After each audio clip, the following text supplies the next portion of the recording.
Hi friends, ఈరోజు Brahmamudi serial today episode రివ్యూతో మీ ముందుకొచ్చేశాను. ఈరోజు episode అయితే అస్సలు మామూలుగా లేదండి. భలే రచ్చరచ్చగా సాగింది. ఒకవైపు రుద్రాంగి ఆడుతున్న నాటకాలు, మరోవైపు కనకం ఆవేదన, ఇంకోవైపు ఆపర్ణ ఇందిరాదేవుల ఎంట్రీ, మధ్యలో మన కావ్య పడుతున్న కష్టం.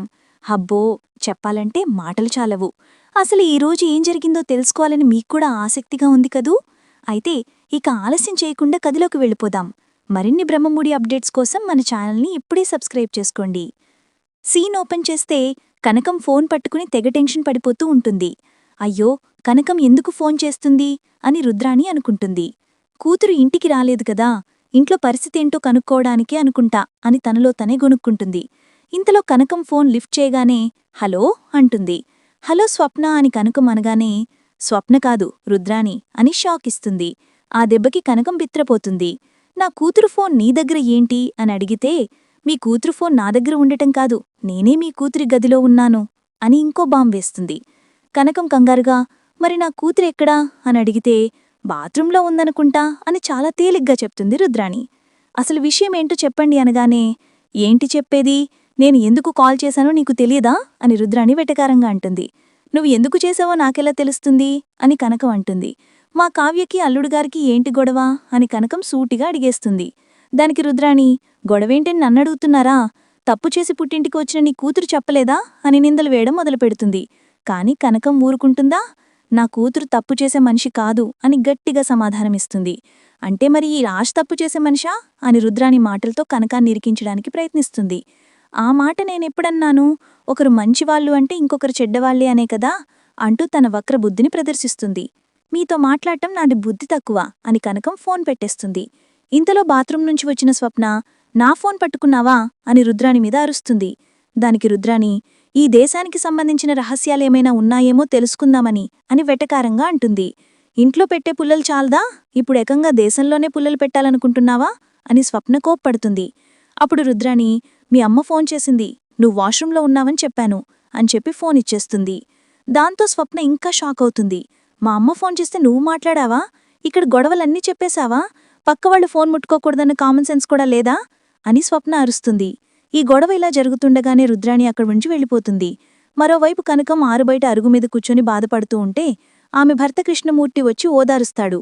ఇటు కూతురు చెప్పదు, అటు అల్లుడుగారు చెప్పరు, మనకి విషయం ఎలా తెలుస్తుంది అని అతను కూడా ఆవేదన వ్యక్తం చేస్తాడు. సరిగ్గా అప్పుడే మేమున్నాం గదా చెప్పడానికి అంటూ అపర్ణ ఇంద్రాదేవి ఎంట్రీ ఇస్తారు. వాళ్లను చూసి కనకం కృష్ణమూర్తి ఆశ్చర్యపోతారు.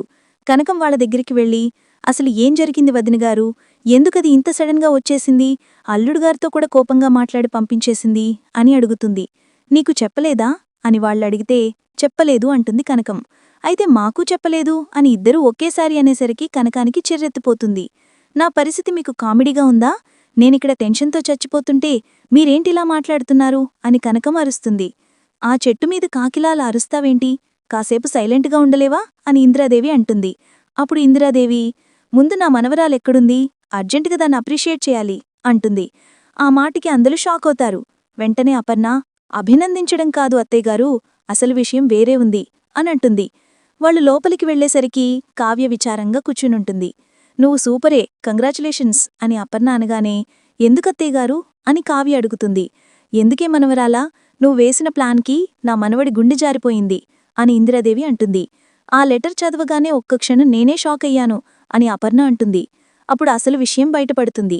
కావ్య రాసిన ఉత్తరం గురించి, ఆ నాటకం గురించి వాళ్లు మాట్లాడుతుంటే కావ్య, ఇది నాటకం కాదమ్మమ్మా, నిజమే, నేను నిజంగానే ఆ ఇంటి నుంచి వచ్చేశాను అని చెప్పడంతో అందరూ మళ్లీ షాక్ అవుతారు. నా కారణంగా ఇంట్లో ఎవరూ కష్టపడకూడదు, బాధపడకూడదు అని వచ్చేశాను అని కావ్య చెప్తుంది. అప్పుడు ఇందిరాదేవి, వాడు దీన్ని అబార్షన్ చేయించుకోమంటున్నాడు అని అసలు విషయాన్ని బయటపెట్టేస్తుంది.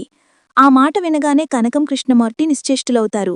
అవును కనకం, వాడేమో ఈ కడుపులోని బిడ్డ వద్దంటున్నాడు, ఇదేమో కావాలంటోంది, దాని గురించే రోజు గొడవలు అని అపర్ణ వివరిస్తుంది.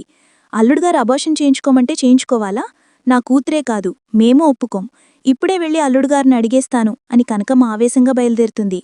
కాని ఇందిరాదేవి ఆమెని ఆపుతుంది.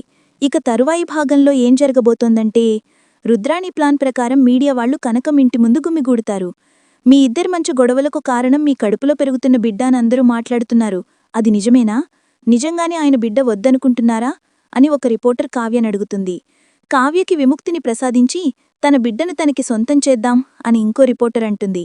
ఈ వార్తలన్నీ టీవీలో చూసి దుగ్గిరాలు కుటుంబం మొత్తం షాకవుతుంది.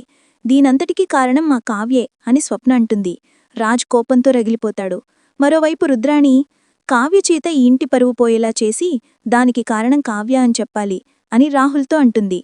చూశారు కదా, రుద్రాణి వేసిన ప్లాన్ భలే వర్కౌట్ అవుతోంది. ఇప్పుడు ఈ మీడియా గొడవతో రాజ్ కావ్యని ఇంకా అపార్థం చేసుకుంటాడా, లేక కావ్య ఈ పరిస్థితిని ఎలా ఎదుర్కొంటుంది? మీకేమనిపిస్తుందో కింద కామెంట్స్లో చెప్పండి. ఈ వీడియో నచ్చితే లైక్ చేయండి, షేర్ చేయండి. మన ఛానల్కి ఇప్పుడే సబ్స్క్రైబ్ చేసుకోండి. మళ్ళీ రేపటి ఎపిసోడ్ రివ్యూతో కలుద్దాం. అంతవరకు సెలవు.